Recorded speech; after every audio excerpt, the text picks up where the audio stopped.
Hello, you're listening to Thinking Social and Solidarity Economy, an online series of presentations and discussions that brings you the people and the ideas that are defining how we understand more just and humane alternatives to social and economic life. Recorded at a live event held at the University of Toronto in Canada, in this episode we hear from Dr. Colleen Unroe and Dr. Hye-Su Kuk, sharing results from empirical research which focuses on environmental justice organizing in the United States and democratization movements in South Korea, respectively. We discover analysis that sheds new light on the intersecting themes of social movement learning, the state, civil society, and activism. Well, welcome to our talk. My name is Professor Peter Sawchuk. I'm a professor of adult education and community development. I was supposed to point to my office for some reason. And I'm also a member of, and I guess a former director of, the Center for Learning, Social Economy, and Work, which is sponsoring the talk today. And the Center for Learning, Social Economy, and Work can be found online. We do all things learning, social economy, and work. Lots of research, lots of ways to be involved. So do check out and get on our mailing list if you can. Go to our website and for future advertisements. And in fact, now that we finally kind of recovered from all those years back when, and we feel like our program is back underway again, we're going to start having more and more events like this. Anyway, so welcome and thank you for coming. So my job right now, though, is to introduce our two speakers on our panel. Colleen Unroe, Dr. Colleen Unroe, has a PhD from Penn State University. Her work is focused on environmental justice organizing, as well as social movement learning, as the title of the talk suggests. She's going to help us look at new layers about how kind of ecological organizing can bear on our theorization, researching, and things that we can intervene on and do something about in terms of social movement activities. Our other speaker, of course, is our I think our newest faculty in adult education and community development, Hye-Su Kuk. She also has a PhD from Penn State. She's a wonderful colleague. She has an incredible research program to do with social movement learning, but also the non-formal organization for democratization in South Korea, and the dynamics and interrelations of organizing learning and the state. So government, the dynamics of government involved there, which really gives it, I think, a unique feature as well. Anyways, so I believe we're going to have presentations by our two speakers, and then time for question and answer, and we'll kind of do that thing where we carry around the mic and get my attention. I'll bring the mic to you. So without further delay, we'll start with another quick welcome of the two speakers, and then they can begin.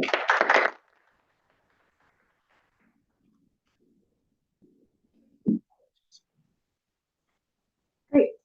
Well, first of all, thank you for having me. I'm really excited to be here. I wanted to start by telling you a little bit more about my background to put some of the research that I've done into some context. So I worked as a community organizer in Eastern Kentucky for 8 years, multi-issue organization working on environmental, economic, and social justice. But where I was in the mountains, a lot of the emphasis was around environmental justice and particularly around trying to hold the coal industry accountable.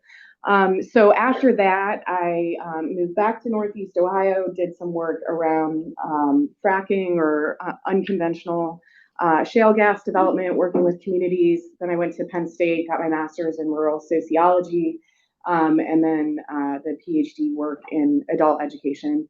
And so really the research that I have done and that I engage with is really rooted in the work that I was doing in communities.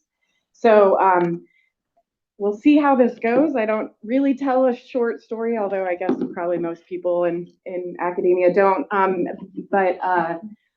Oh, whoops, wait, I'm pushing that like it's moving. Okay, so anyway, I'm going to talk about two different projects. So we'll see how this goes. But I'm going to start talking about my dissertation research that was looking at the education and learning that happened within Kentuckians for the Commonwealth, the organization I organized with.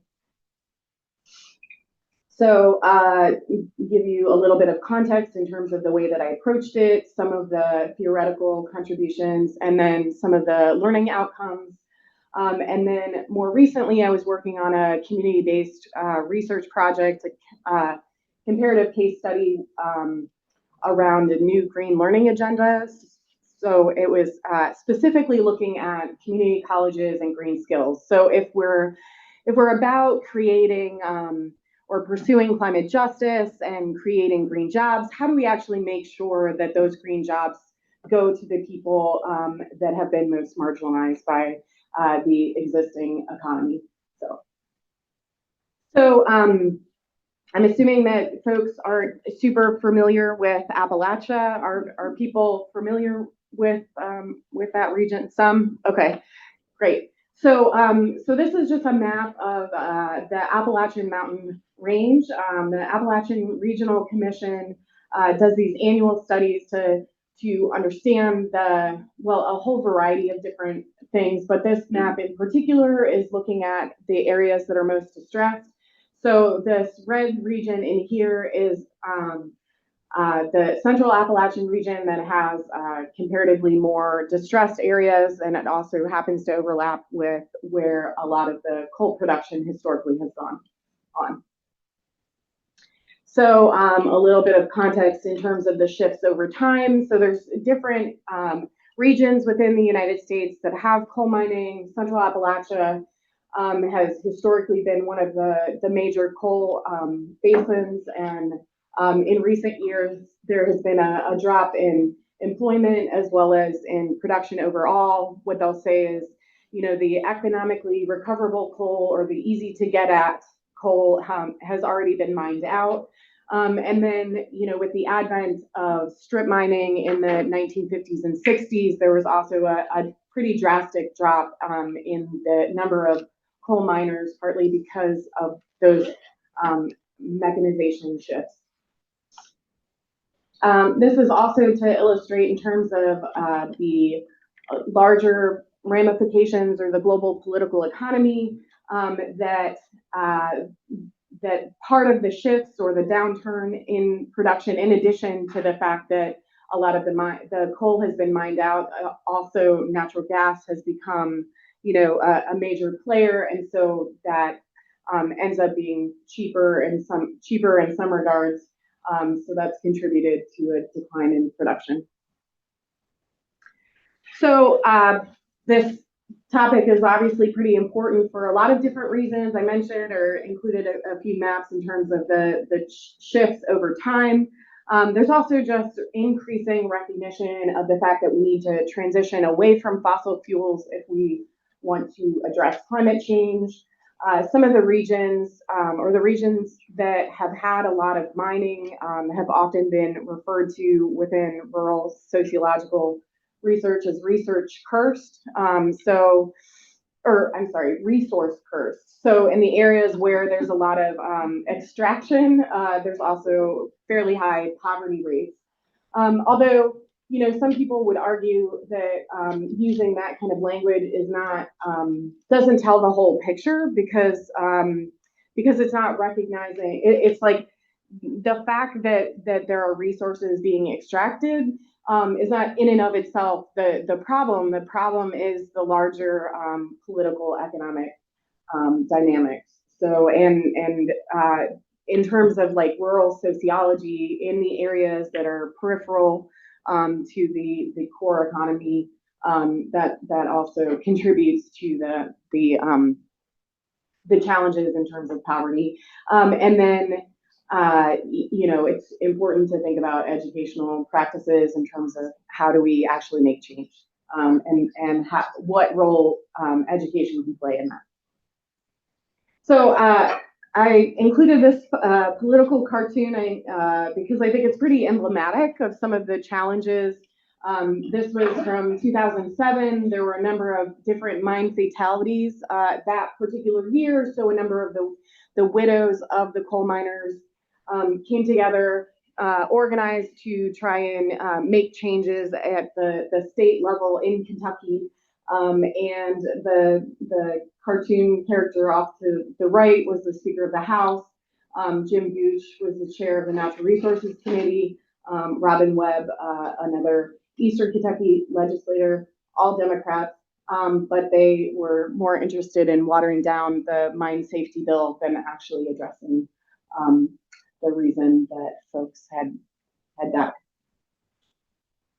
So to put this in context, so over the arc of time, a lot of work has been done, organizing has been done within the labor movement as well as communities to address environmental justice. And so a lot of that work is around, or has historically been around, trying to get them to do it right, is the way that some local folks would describe it, of trying to get the coal companies to just follow the freaking laws.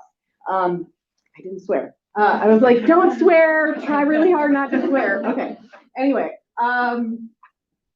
So really trying to get them to follow the laws, and when the existing laws are not adequate, trying to organize to get better protections, whether it's around water issues or any other variety of different things.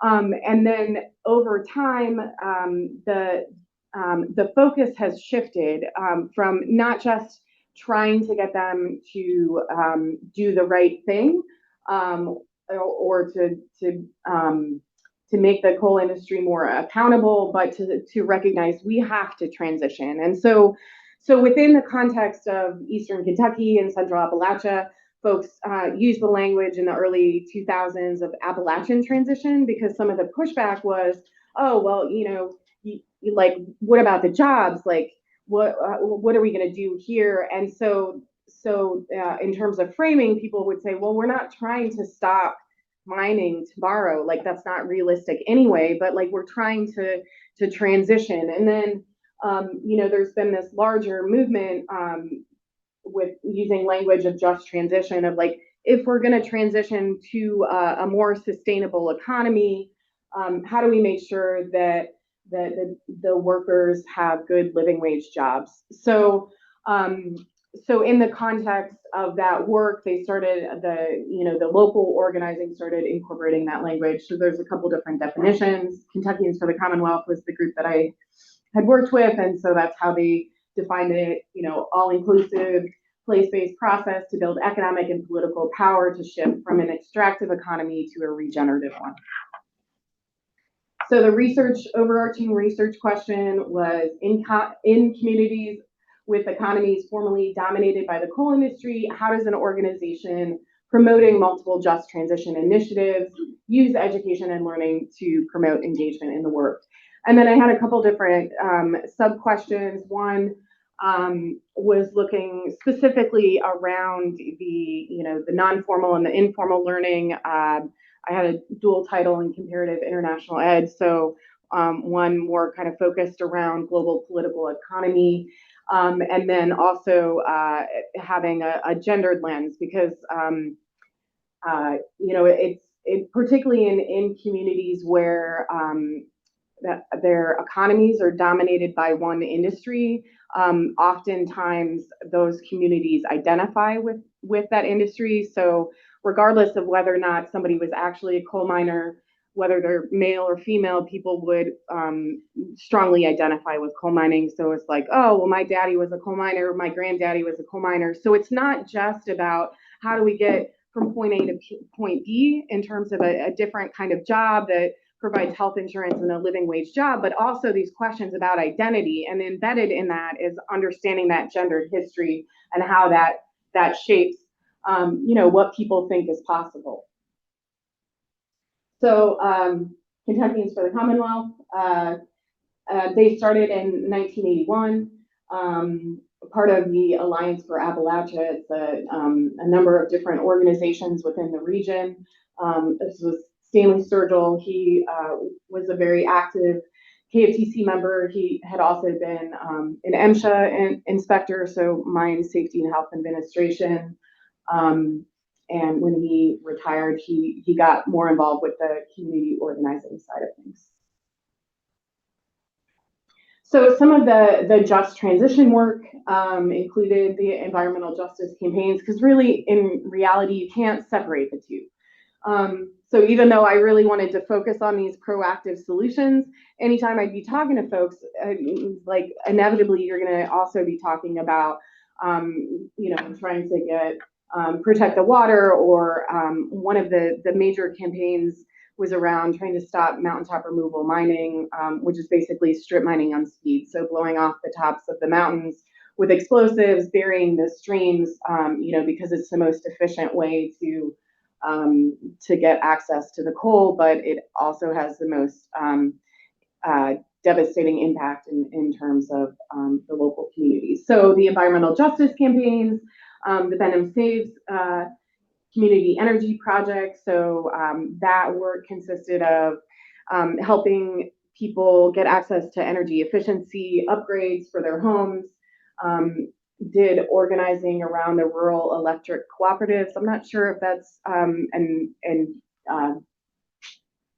dynamic here in Canada, but in the as a part of the New Deal way back in the day, how part of the way that they got electricity out to rural communities was through establishing these rural electric cooperatives. So like fundamentally, they are democratic institutions, but they have not operated that way. So they operate kind of more like a traditional power company. But if you organize and got people that were invested in renewable energy and these values around just transition to be on the boards, then it kind of opens up new possibilities. They also created what they call the Empower Kentucky plan.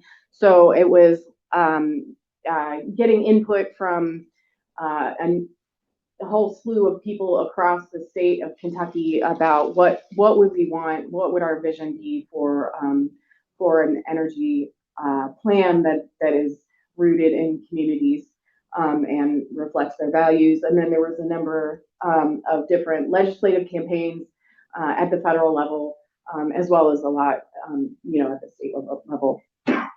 I'm probably talking too thoroughly. Environmental justice analysis, the red areas are the areas where the coal mining was dominated or, present, also exposure-related health problems. There's different ways that environmental justice analyses can be done in the state. So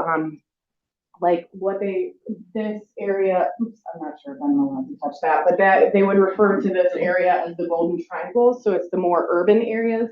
So Louisville, Lexington, and near Cincinnati. And so there's different exposures, different issues related to environmental justice. But, so rural, urban, there's a lot of environmental justice problems.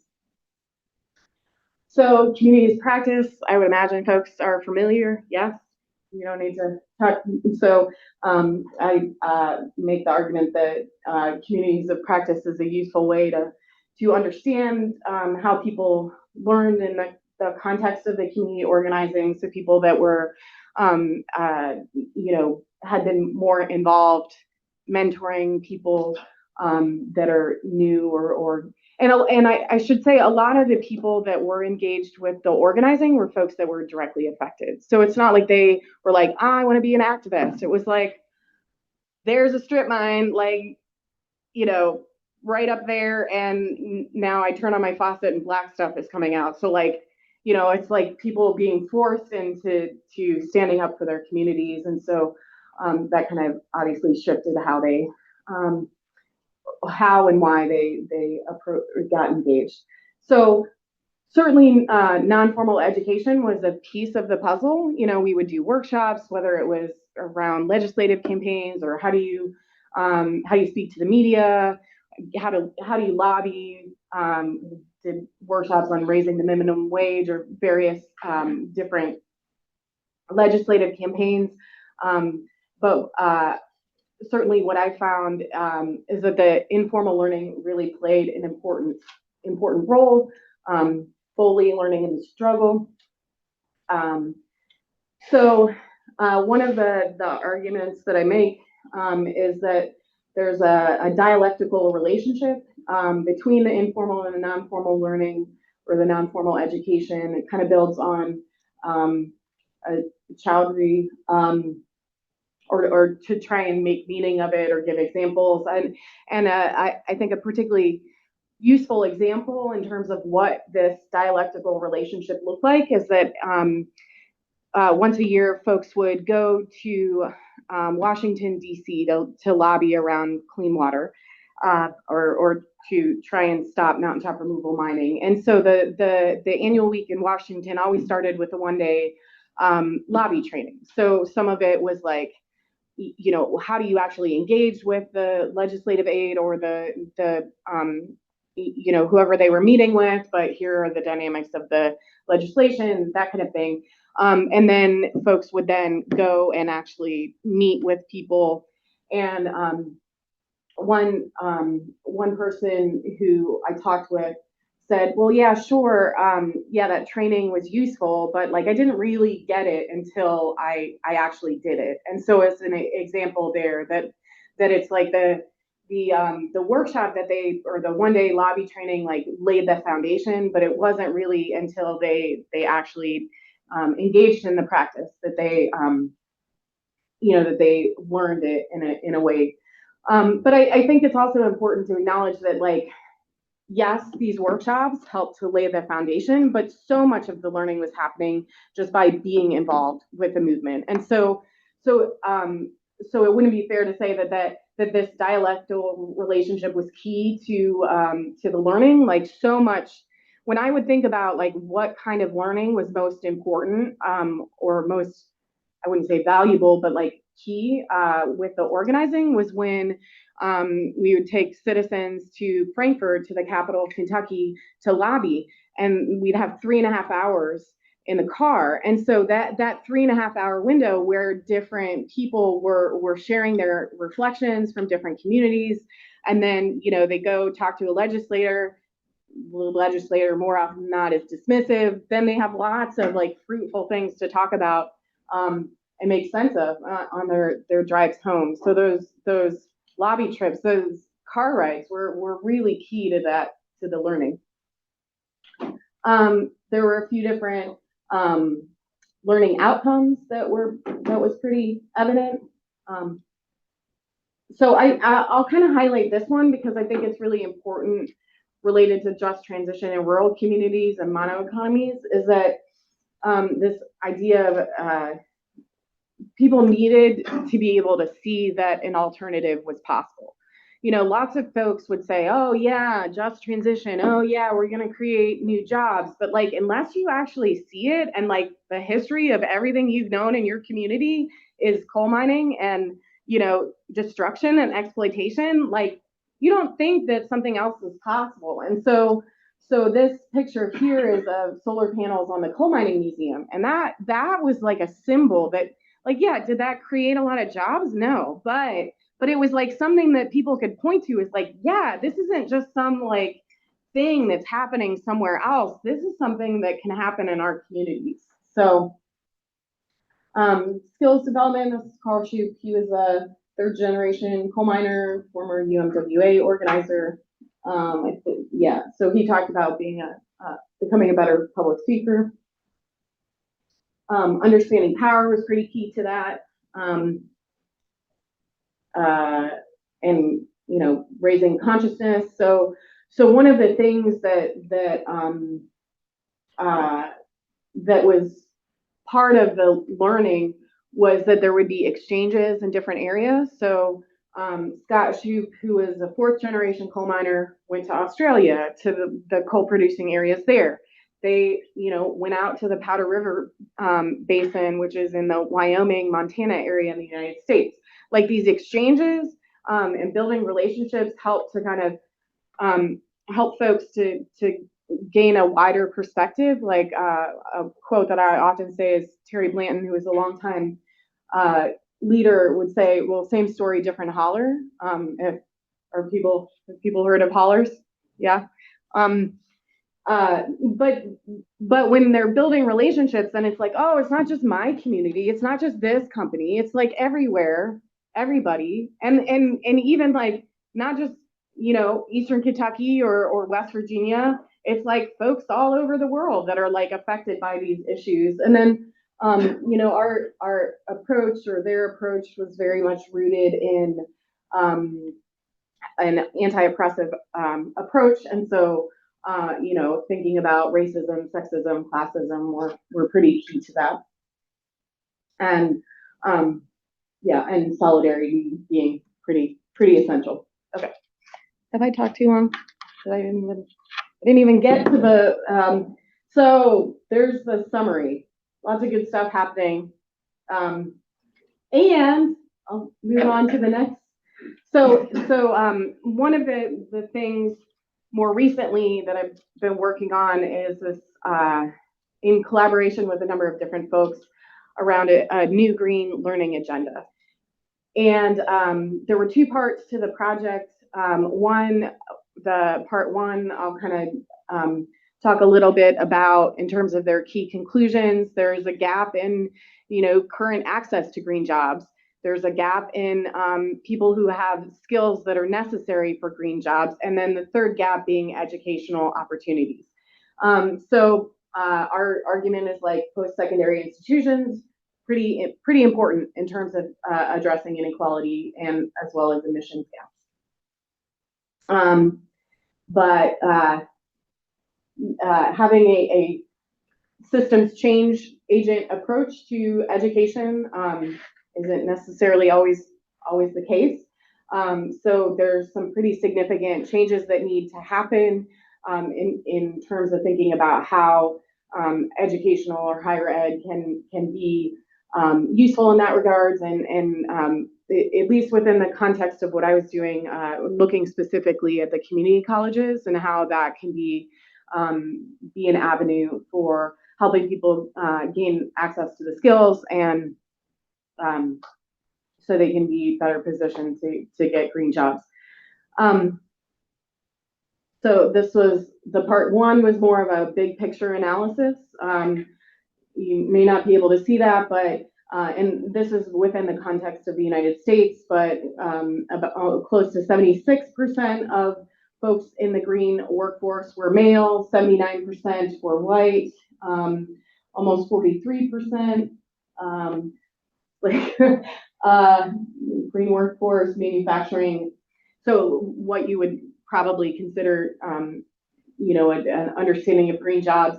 And then the last one there is the importance of bachelor's degrees for getting access to green jobs. But one of the key pieces that was evident in the part one, the more big picture economic analysis using the Bureau of Labor Statistics and how they define green jobs, as well as the part two, which is what I was involved with, which was a comparative case study. So we did one that I anchored in Eastern Kentucky, so more of a rural context, the south side of Chicago, and then Hawaii, and found interesting parallels between both the big picture analysis as well as the different case studies that we need to broaden our understanding of what a green job is, for one.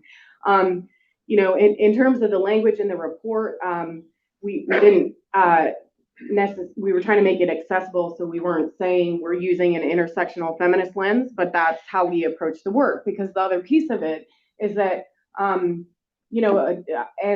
pretty evident, within my dissertation research as well, is it's not just about giving coal miners new jobs or helping them get new jobs. Women in the community didn't have good jobs to begin with. And so how do we make sure that they're don't continue to be left behind? But people need to have access to the learning opportunities. And since I will just walk. So again, this is the coal producing area. That right there is the Hazard Community College.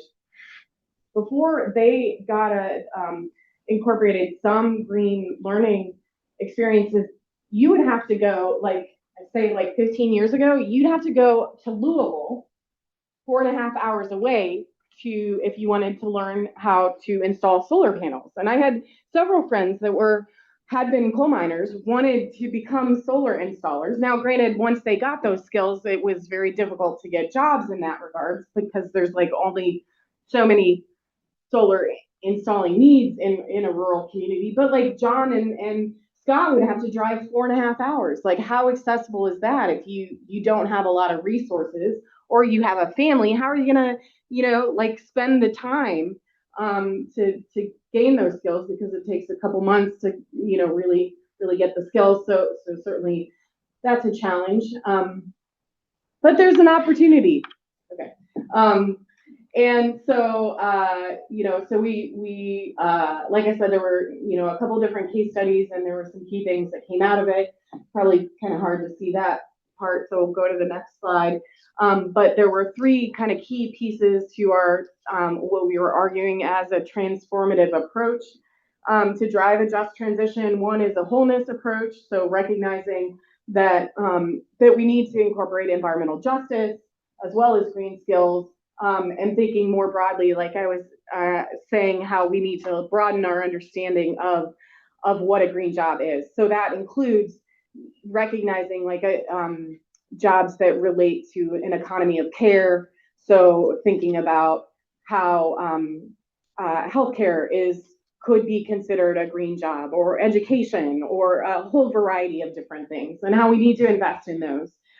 In terms of the, I gave you a jump there. I was so excited about talking about the economy of care that I skipped to that. But I think another piece of this like wholeness approach, as well as an economy of care, is that we have to think about, and some of the languages around wraparound services, if people have heard about that, in the context of Eastern Kentucky, people don't necessarily have the resources to be able to go to the community college, So, if you live out in the county, it might take, 30, 45 minutes to get to the main branch. Well, there are certainly stories that people express that they didn't have the gas money to be able to go to the community college branch. And with COVID, it certainly shifted the dynamics. So in some regards, the online classes made education more accessible, but then for other folks, it made it less accessible, because particularly in rural communities, folks don't have access to good quality internet. So it was kind of like a challenge in a lot of different regards, and also a number of folks that were trying to gain access to community college education. Single moms needed access to childcare and a variety of different things, and also making the argument that it's not just about developing skills, whether it's like, being able to install solar panels, or whatever other kind of formal credentialing, but also thinking about like, how do we help people gain like critical thinking skills and the ability to organize, because like that's fundamentally what is really key. So we got to strengthen the ecosystem of actors. Oh, another piece of that is that was pretty key, or pretty clear in the South, on the Chicago case study, as well as Eastern Kentucky, is that it's the community colleges or the post-secondary institutions were only a piece of the puzzle, right? So very much so in probably all three of the case studies, community based organizations, nonprofits, were helping people gain skills that were relevant to and important for green skills, or for green jobs. We need to support, have an orientation towards environmental justice, have a transformative approach, recognizing power imbalances, and align strategies. And so those power imbalances took different forms in the different contexts, right? So in Eastern Kentucky, it's like the community colleges were very much embedded in the communities, in the local communities. They acknowledged the cultural assets, like some of the branches had,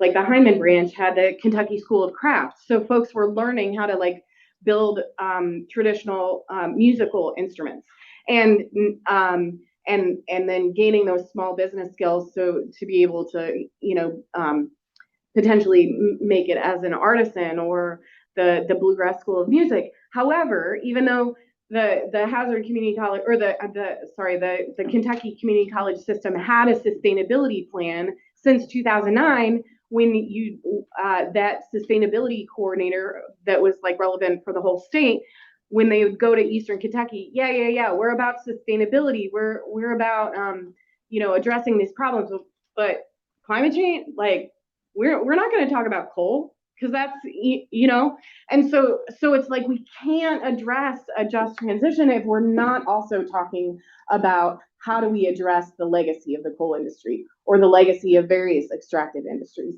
Now, in Chicago, the power imbalances took a different form. Like in some cases, the post-secondary institutions wouldn't even, they made it very difficult for community organizations to be able to access classrooms for their organizations to meet. And, a number of different stories like that, where it's just like, that's crazy, and so but regardless, there are these power imbalances that we have to recognize and have to address, whether it's a post-secondary institution with a lot of resources, or a community college. So I think that's close to yeah, that's a key thing. I don't know if that's the last slide, but that's oh, right. Well, I don't want to take away from her time. So yeah, this is just another slide about actors, content, process, power, and strategy.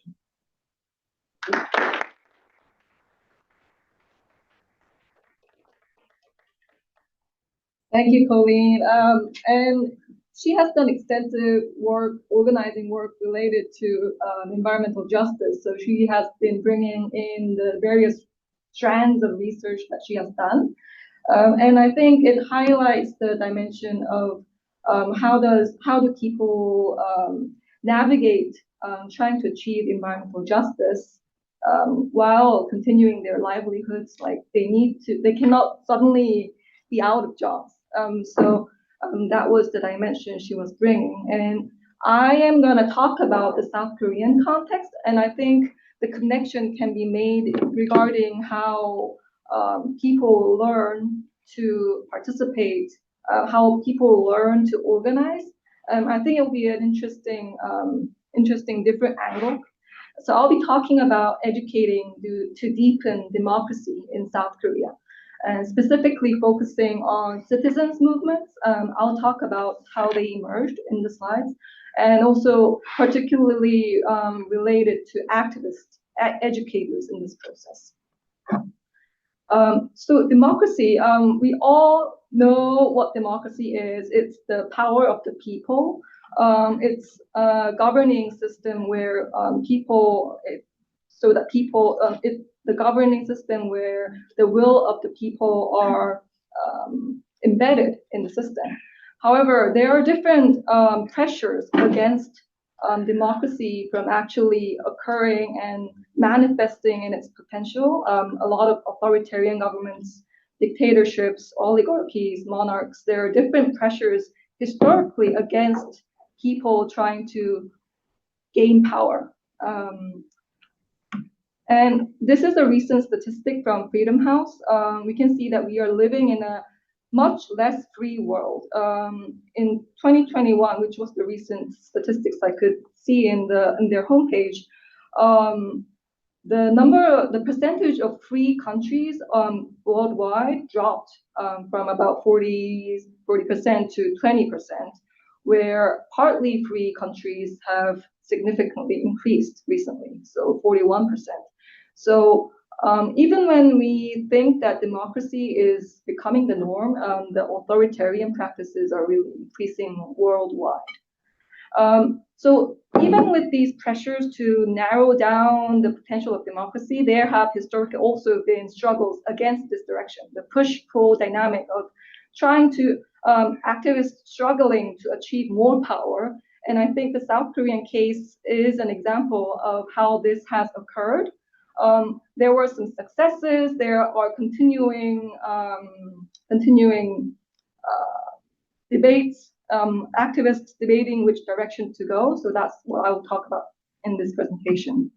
So a little bit of historical trajectory. So this pressure to narrow down democracy has been in place for a long time. It starts even from not the early 20th century, and it's a small picture, but this one is about a map of the Japanese Empire.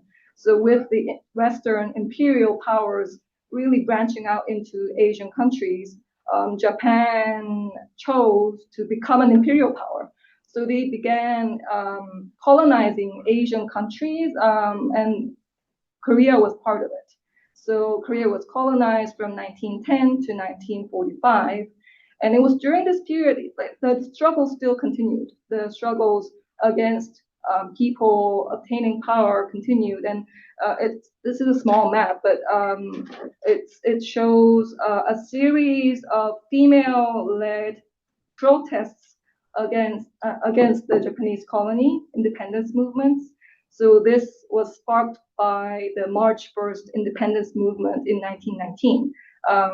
And so this is only a really small proportion of the struggles that occurred during this era. And with the end of the Second World War, Japan was defeated, and Korea did gain independence. However, this was not the end of the story, because there comes the Cold War and the Korean War. From 1950 to 1953 was the Korean War, where the United States was involved closely with South Korea. The tensions between the communists versus the forces around the United States really emerged in South Korea, in Korea. And it resulted in the division between North and South Korea. And it was during this period that Japan and Korea were kind of forced to, get along. We have to maintain a US-based security system. So I know that you weren't really getting along well because Korea was colonized, but now we have to be friendly. So the reconciliation about this colonial rule didn't really occur. It still hasn't been resolved. And so the political elites from the Japanese colonial system continue to retain their power even afterwards, and power and privilege and money. And this continues into the two dictatorships afterwards. So the Korean War did end, but the political elites continued, and there were two dictators that ruled during the 1960s to 1980s. One is Park Chung-hee, the second is Chun Doo-hwan. So the history of oppression against people to gain their power really manifested in different forms in South Korea. But suffice to say, even under all these historical aspects, struggles continue. I couldn't put all the struggles in this slide because there were too many. I just brought in the representative picture of the 1987 coalition. So as you can imagine, like the variety of struggles, nationalist movements, religious-based movements, student movements, peasants movements, workers movements, they were all united against authoritarianism.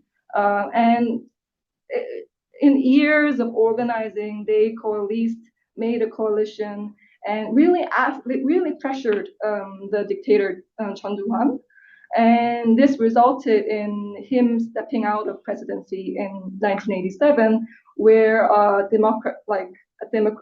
an actual democratic system became implemented. So that's why Koreans identify the year 1987 as the year of democratization. And this meant that there were regular elections happening with 5-year single-term presidency. And so that the political leaders could be changed through elections. And this was not a small win, it was a big win. But also there's the other side, because after the dictator stepped down, the process of transition didn't really include the rank and file voice.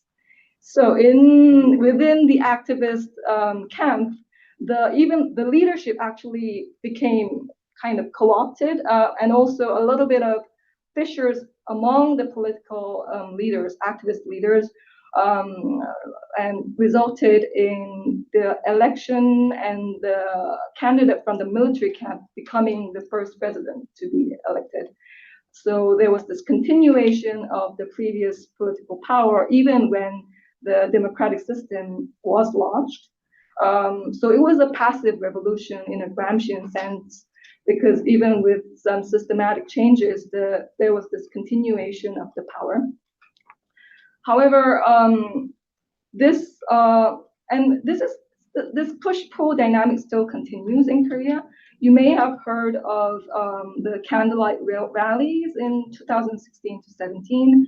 So Park Geun-hye, who is actually the daughter of Park Chung-hee, became president in 2013. That is quite a surprise. But you can also see that this lack of reconciliation still exists in Korea, right? Because even though there were ties with the dictator, there's a division along. Oh, well, still we did gain economic development during this time. So there are like political rights that support politicians who are connected, and so this President Park Geun-hye became president. However, because of corruption, which enraged a lot of people, going into the streets, holding candlelights, organizing, marching every week. And you can see here, like the number of the candlelights, it was a very huge demonstration that resulted in the impeachment of Park Geun-hye. So this is like a continuing trajectory, and the work that I researched is also embedded in this trajectory. So there are key contextual characteristics. The history of authoritarian oppressive rule really extends beyond dictatorships. And the historical accumulation of resistance ranges from anti-colonial peasant workers' resistance, as well as religious movements and student movements. It's like there was a really rich background of social movements. And the institution of democracy is to be celebrated. And it's a very cherished thing, I think. It is to be cherished, but still it is not enough. So that's the struggle that activists face these days. And after democratization, the state-civil society relations also evolved a lot. There was the revival of the local self-governance government in 1991. The first civilian president, so after the person from the military camp, Kim Young-sam, was elected in 1993. However, he implemented extensive new liberal measures. So this really resulted in the increased neoliberalization of Korea. And the 1997 Asian financial crisis didn't help. With the IMF's structural adjustment, it became increasingly neoliberalized. So like the civil society was, even though Koreans did gain more autonomy in civil society, there was also this increasing consumerist culture that we suddenly had to face. So bringing in some activist experiences during this transition. So one activist who were involved in the pro-democracy movements in the 1980s, and like they suddenly faced, this is a quote that they shared, like in the beginning, early 1990s, what's the direction of my activism now?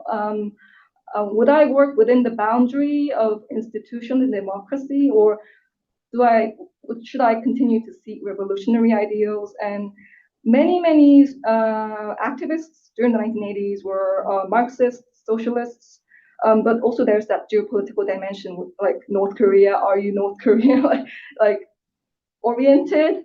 That dynamic. And the 1991 collapse of the Soviet Union didn't help. So that really exacerbated the confusion, like where the activists should direct their activism. So in the 1990s, a new type of movement called citizens movements emerged. And there was this distinction between labor movements and citizens movements. So people who chose to continue to work from their previous organizing efforts, as we mentioned, the labor movements have a long history. Some chose to continue to work in that direction. However, some chose to find opportunities in the afforded terrain of democracy. So what can we do as strategies by using certain mechanisms within the system to drive our activism? So they might draw on some legal lawsuits or information sharing demands, trying to work within the system to expand and kind of substantiate the afforded democratic institutions. Also, there was a fragmentation of the rank and file and the general public. Even though the movement was a success, there was a huge drop in student movements. So in the 1980s, everyone was a student activist. The culture was like that. However, in the 1990s, it suddenly disappeared. It's difficult to find student activists in the university settings these days. Also, there were increased skepticism against activist leadership and also organizations, which didn't help very much.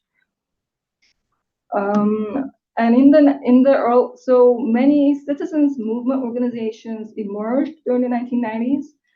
However, in the 2000s, there was a critique of so-called citizens movements without citizens, because the activists who chose to really focus on citizens movements became professional activists, like working as full-time.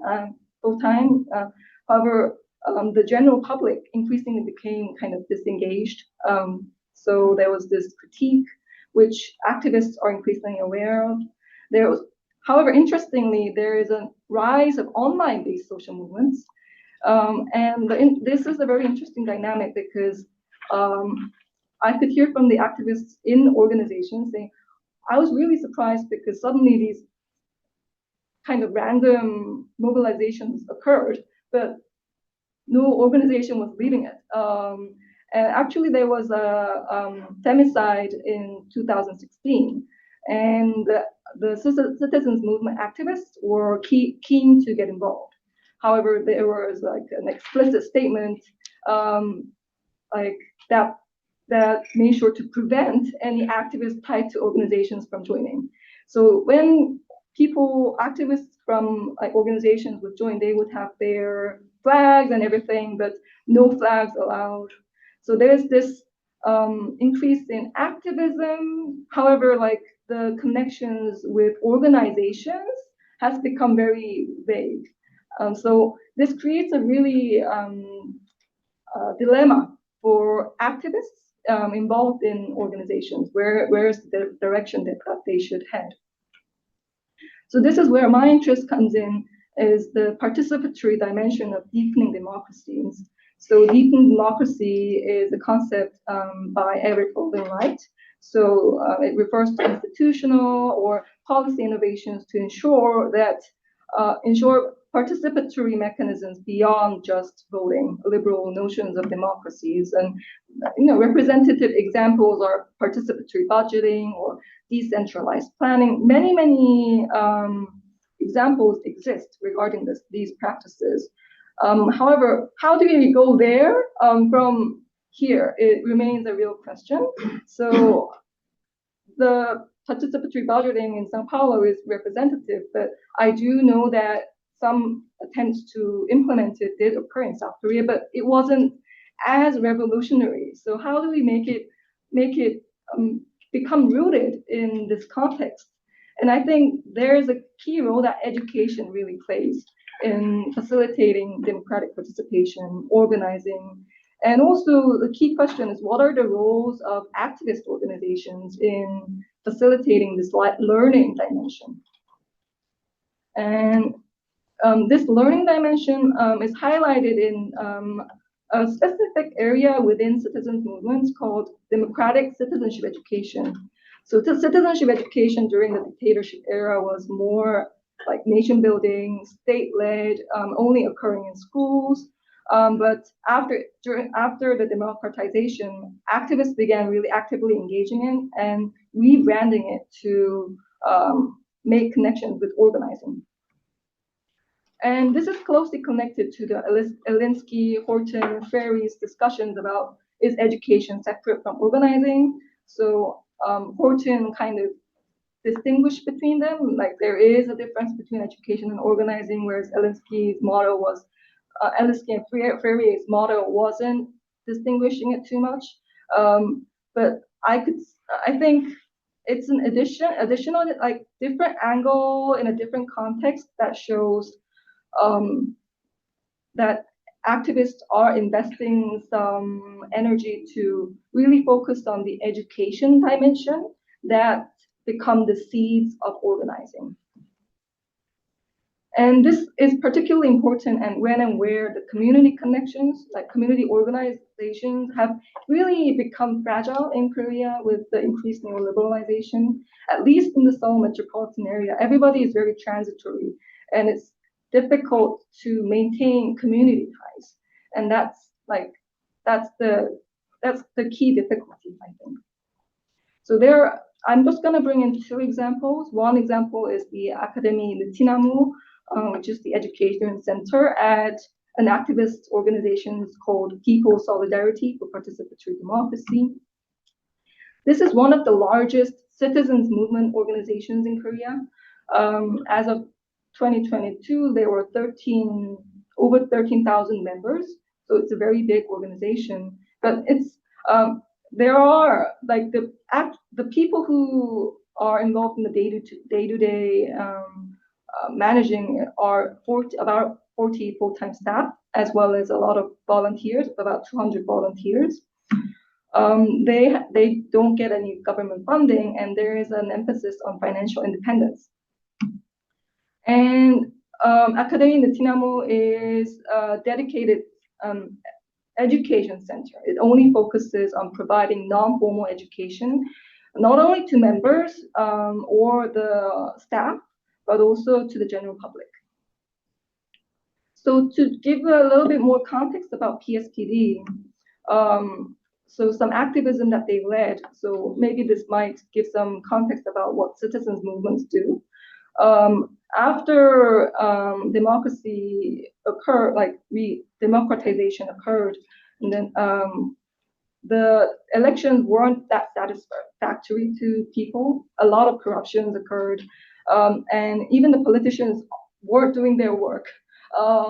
So to make them accountable, PSPD documented some congressional election candidates, how they were related to corruption in the past, maybe anti-human rights activities in the past, like kind of creating a blacklist of the political candidates. And this received a huge pushback from politicians, but it was actually a big success. And around over 68% of the people in the blacklist didn't get into office in 2000. But because of its huge success, they also received a lot of pushback against. So politicians also made legislations to prevent this from happening again. But this was one example. Another is they organized small-scale stockholders. So they would buy one stock from Samsung, a large-scale conglomerate. And there were some corruption within the family about there was some corruption within the family of the Samsung. So even though they weren't a large stockholder, they would urge people to buy stocks, and activists would be at the annual meeting in this photo, really publicizing this corruption.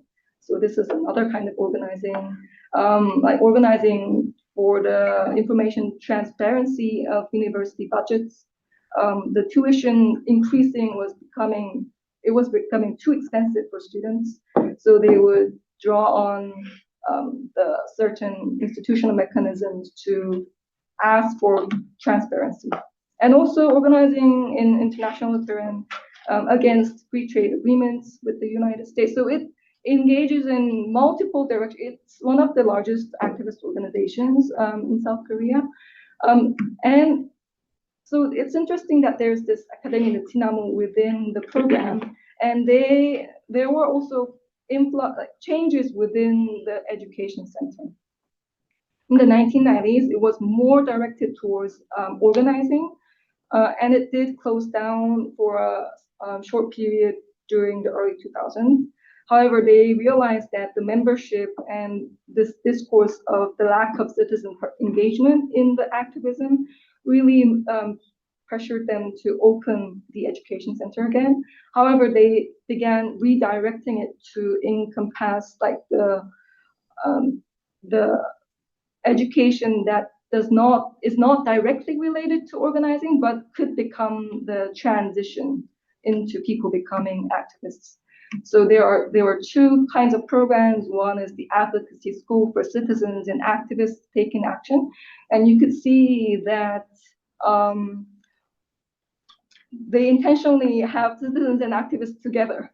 So in here, some experienced activists would join to share their dilemma as their experiences organizing and some dilemmas that they're having, but also citizens, general public who are interested in the social issues, but were unsure about, am I an activist? I am interested, but I'm not sure if I'm an activist. So kind of bridging the stepping stones and also kind of trying to make the concept of activists more fluid. So that's kind of one example that they were doing in this class. Another is the timely sex education for myself and my life. You may have guessed in the PSPD activism, the feminist movements or queer movements are not directly their focus. They are also very cautious about the amount of resource that they have. So if they choose to engage in an issue, it might really have detrimental effects on small-scale organizations. So there are some areas that they intentionally do not organize directly. However, they build connections with feminist or queer movements through these education programs. So they invite activists from the queer movement to offer spaces regarding their activism, organizing.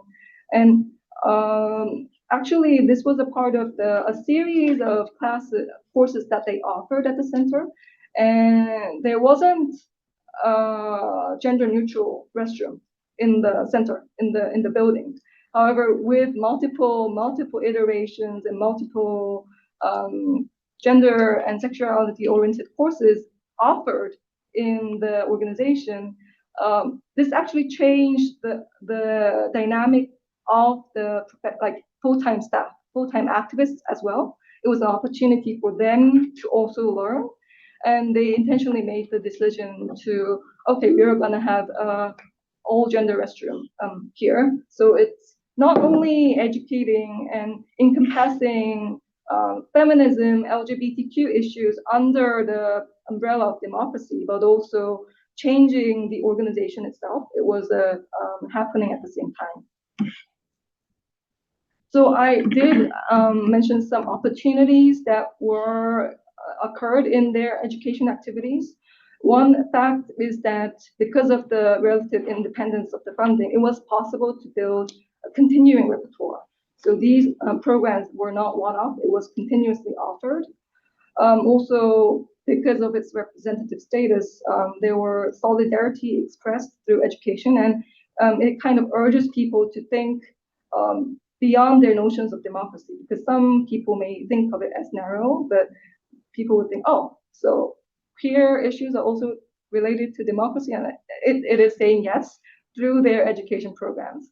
And also there were pathways to be built from novice to more experienced organizers. However, there are some challenges because the transition into really activists really isn't easy. This is a key challenge that they continue to face. Sometimes people would choose to remain as volunteers in this organization, or they would remain their status as supporters. But are they organizing?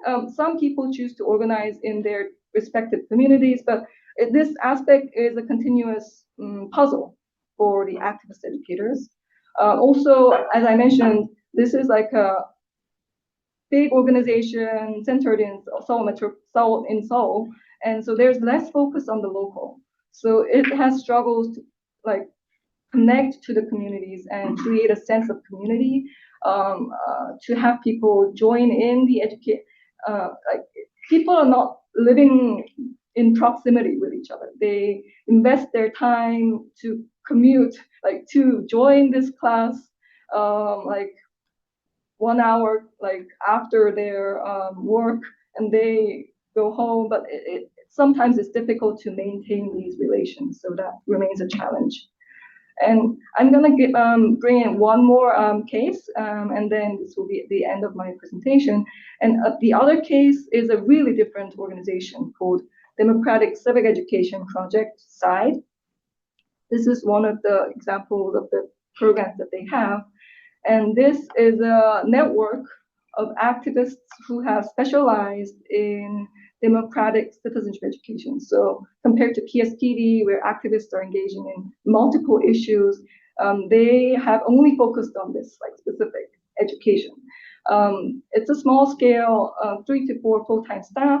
It has become an informal hub for people who directly focus on citizenship education.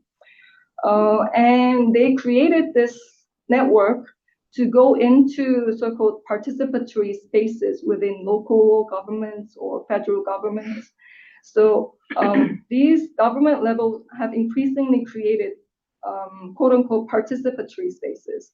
So they want more of the community input, more of citizens' input, but sometimes it's just face value. And so it's really important for these activists to go into these spaces.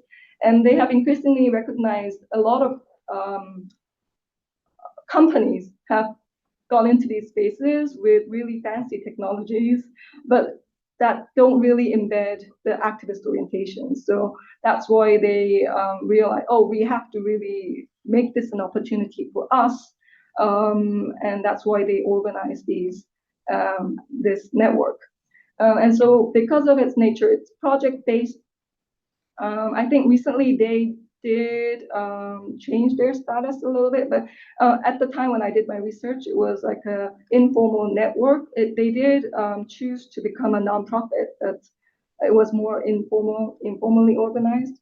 And in terms of the funding, they are contractors of government-funded projects. So the actual education programs that they would offer, they would choose to focus on specific modules that they would specialize in. So one module is the modules for so-called educated public spheres. So because they had to engage in multiple spaces of local governments all over South Korea, rather than addressing different contents, they chose to really specialize. Like to create educated public spheres. And for example, some examples of these programs are going into the local governance system and creating the suggestions with the community members. And there was also a large-scale national project where the Ministry of Education wanted more input from stakeholders, including students, parents, community members on the education policies. So they organized different multiple educated public spheres in all the regions. Another part is that because they are, kind of going into these spaces and they don't know that they are going to leave, it's really important for them to connect with the local leadership, connect with the local organizers. And it's not that they're not doing enough, but also sometimes the fact that they are bringing in people from outside of the region does also give them credibility a little bit. So really working with the local leadership and creating the democratic facilitating programs. So like resolving conflicts through dialogues and educating. So if a 100-person citizens committee is created in a certain region, how we make sure that these people who are kind of novice in actually participating, how do we make sure that they feel confident about participating in local governance? So they focus on planting the seeds for participation. And it may be debatable, is it organizing? Is it not? This is like a debatable aspect, but I understand it as the planting the seeds. And this is where it goes closer to my conclusion about like the benefits of the social movement learning aspect. But let's go in. I did make some opportunities and challenges about this organization. So because they connect with the local community members, they do seek to strengthen the so-called muscles for local organizing. They chose to specialize their modules to gain relative autonomy. So when these state government members, government bureaucrats ask, so like so what kind of program will you be doing? They have justification that, oh, we have this module developed and it's been practiced in several areas. And so it's kind of their strategy, but there are also limitations to this strategy as well. Also, there, compared to the PSPD, where people who actually come into these organizations kind of are interested in becoming activists or are activists, the people that they come into contact with are really broad. They may be politically conservative, they may be like all over the place because they are government-led projects. But it gives an opportunity for them to connect with them so that they're not completely cut out from people with different views. So that's kind of one of the opportunities that they have. But the challenge is that because of their transitory nature, it's difficult to see long-term projects through. And depending on who the local governor is, the funding for these programs also, it has fluxes. And they also choose to focus on the methods, the pedagogy, so the methods of participation, like debates, public discussions, and it really brings to question, so what about the content areas of organizing? So these are some of the challenges I saw in this case. There was also a third case, but I left it out. But even with the two cases, it illustrates ways through which not just activists, but activist educators really interpret and try to activate this notion of a deeper democracy. It's an ideal, but how do you really actualize it in the difficult context of Korea? So it could be, does it mean more people becoming activists, identifying as activists? Does it mean more people being open to engage in public debates? Or is it like, so I could see the branches spreading out in multiple directions through their education activities. And I also, with a learning lens, I'm seeing how do learning pathways toward deeper democracies exist in a society. So it could be, how do they exist in community organizations, in local governance, in unions, in political parties, in companies, in families. Like, I think the citizens movement organizations, the citizens education, citizenship education activists shed light on this learning pathway that they seek to build. And I think there are multiple pathways that exist in these different forms of organizations. And I really invite us all to think about these pathways, and also from a social movement learning lens, how are activists building these pathways? So I think that's how I want to end my presentation. Thank you.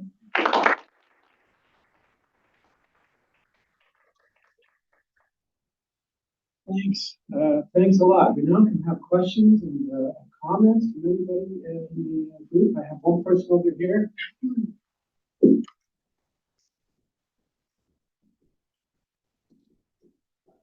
the liturgy of the ecosystem. There's more in the process than the product. The accelerated discoveries of astronomical physics and the human mind and the geology axioms, they're at a crossroads with gender sensitivity and the unknown good of the cursive writing that goes into our daily revelations and contracts. We aspire towards everything that appears good in our workplace. There are 2 billion astronomers and geology students in the global village. Man has categorized and cataloged and mapped 2 billion facts since Galileo. When we collaborate through psychological communication about daily discoveries and revelations, that contract or treaty is like a social movement. Thus, town halls and the philosophical breakthroughs and the Astronomy Guild and our 44 governing bodies here in Canada are equal to a social movement, social engineering. A social movement is activism, the raisins of the economy in our collective venues and town halls. The audience, who is your friend, determines what is scientifically true and or false. What is scientifically true and or false about if we can get a handle on the axioms and principles of this seminar? What is scientifically true and or false from this seminar?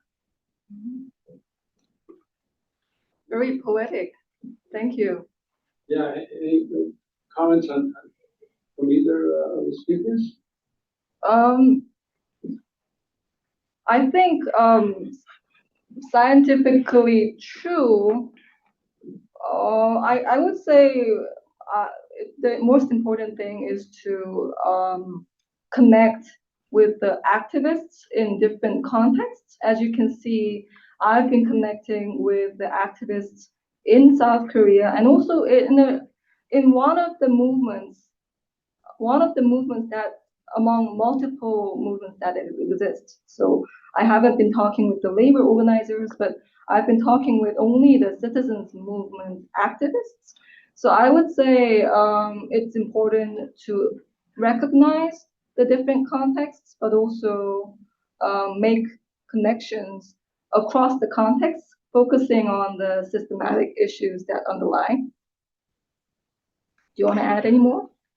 Yeah, I mean, I would tend to agree that the context matters, and like in the examples that you gave, as well as like the various, thinking about the comparative case study, like how this work manifests in Chicago versus Eastern Kentucky versus, here in Toronto, varies. But I think that there's some fundamental underlying things that are relevant. And I don't know, the one thing that comes to mind from, the former executive director of the organization that I had worked with, that I studied, he would say, there's an art and a science to organizing. And I think that kind of speaks to the fact that, context matters, but there's also some fundamental things of like, okay, we're trying to build power, and I think that, people power. And I think that there's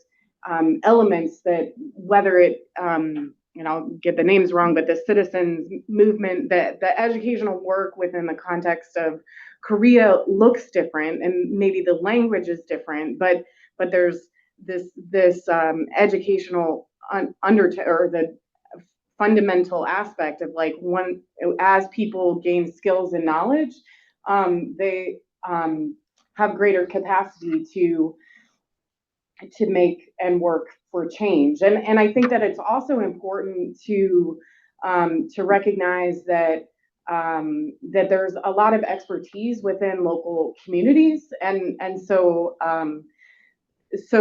helping to support folks in understanding that, a thing that would often be said is like, you're an expert in your own experience. And so how do we make sure that folks recognize that regardless of whether or not they have letters after their name or they have some kind of formal credential, they have a lot of expertise, and how do we help support folks to see that and to to connect with other people so they can move in a positive direction, like for example, as an organizer, is like what would some people might say, because I grew up in Ohio, like, oh, like why would anyone listen to a Yankee that or somebody not from here, whereas like about what the community needs versus like any number of the people that were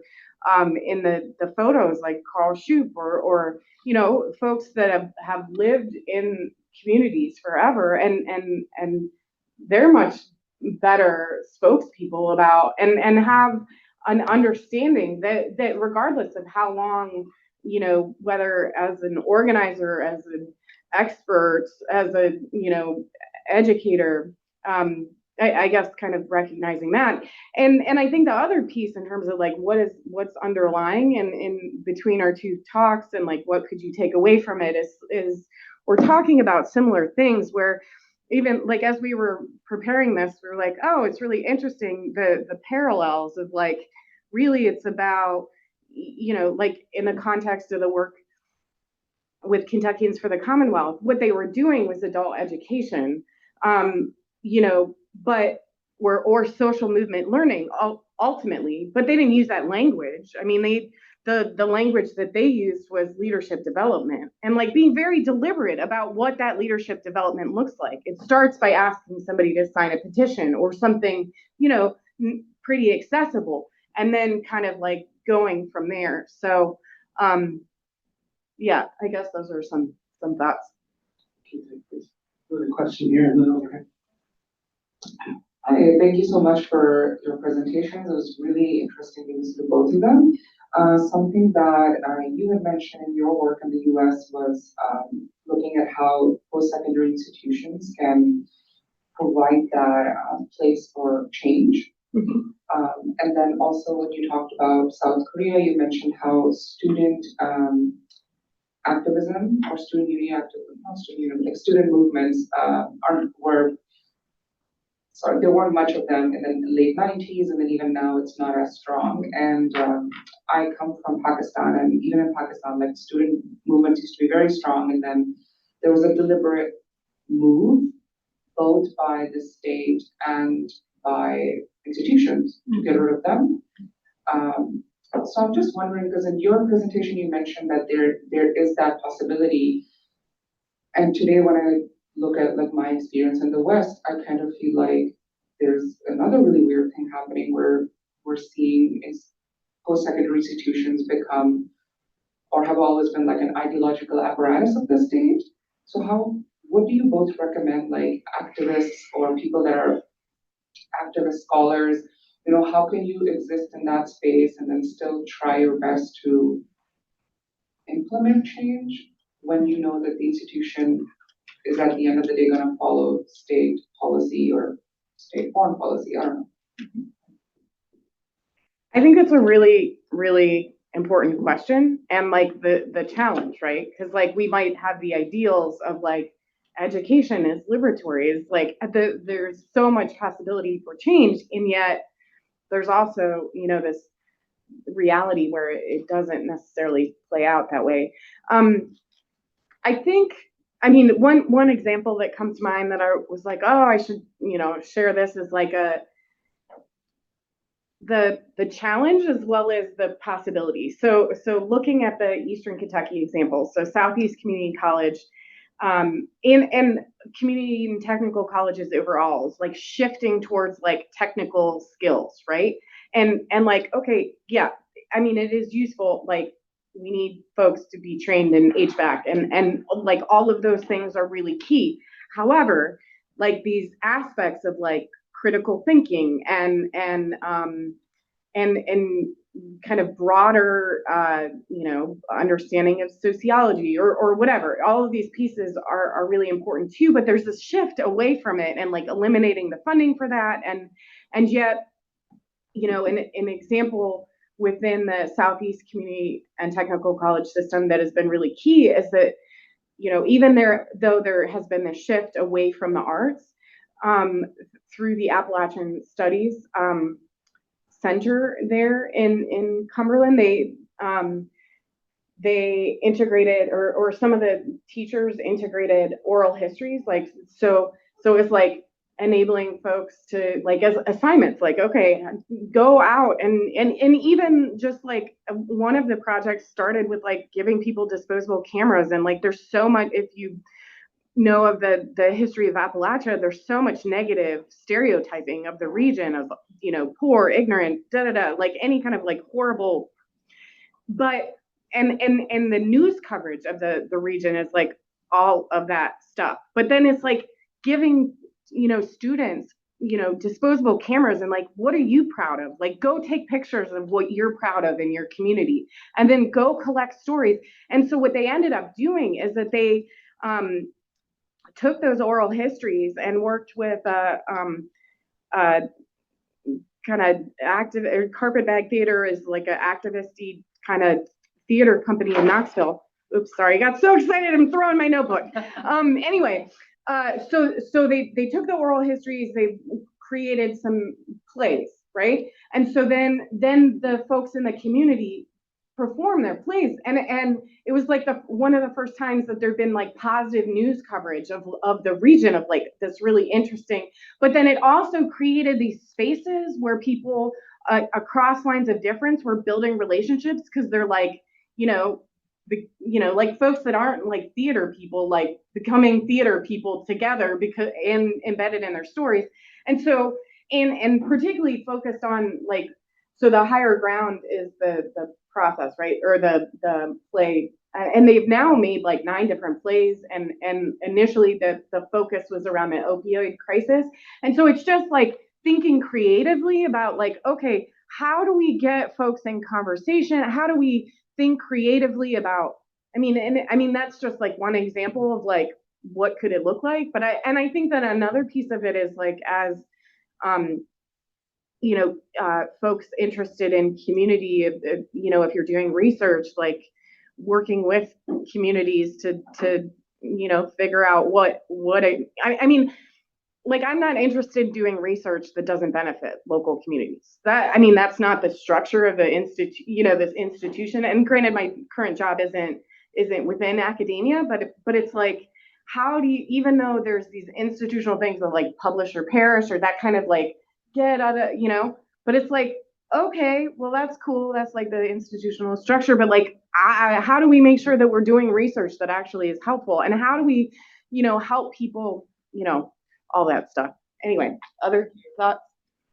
Yeah, and to add, like, the critical consciousness part, and I did mention in the historical trajectory, you can see that the struggles for democracy has been taken place for a long time. And I think it's important to heed to the continuing history of the struggles. And that means that people need to continue to be empowered.